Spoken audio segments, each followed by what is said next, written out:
त्याची मुसंडी साहेबांनी जशी मुसंडी मारलेलीच आहे तसं तुम्हाला प्रत्येकाला मुसंडी मारायची असेल आणि साहेब सुद्धा तिथून पुढे चांगल्या प्रकारचे शेतकऱ्यांसाठी जनतेसाठी मुसंडी मारणार आहेत आणि आमची मुसंडी पाहून ते मुसंडी मारणार आहेत. त्यामुळे 9 जूनला तुम्हाला मुसंडी सिनेमा पाहावा लागेल.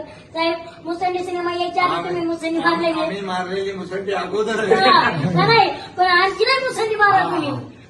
आपण मारलेली मुसंडी बघून याने मुसंडी नाही तुमचंच नाव दिलेलं आहे असं मला मुसंडी. मुसंडीला खूप खूप यश मिळू द्या, हाऊसफुल होऊ द्या, खूप खूप प्रगती करू द्या. आणि साहेब सहकुटुंब सहपरिवार मुसंडी सिनेमा पाहणार आहेत. तुम्ही पण पहा. आणि साहेब आपण पाहिन, आपण सगळ्यांनी पहा. हो धन्यवाद आणि साहेब. आपल्या घनश्याम आपला दरवडे दरवडे छोटा बॉस ना, नाही छोटा पुढारी, बॉस इथे येत आम्ही बॉस नाही. छोट्या पुढाऱ्याला खूप खूप शुभेच्छा. आम्ही तळागाळातले कार्यकर्ते.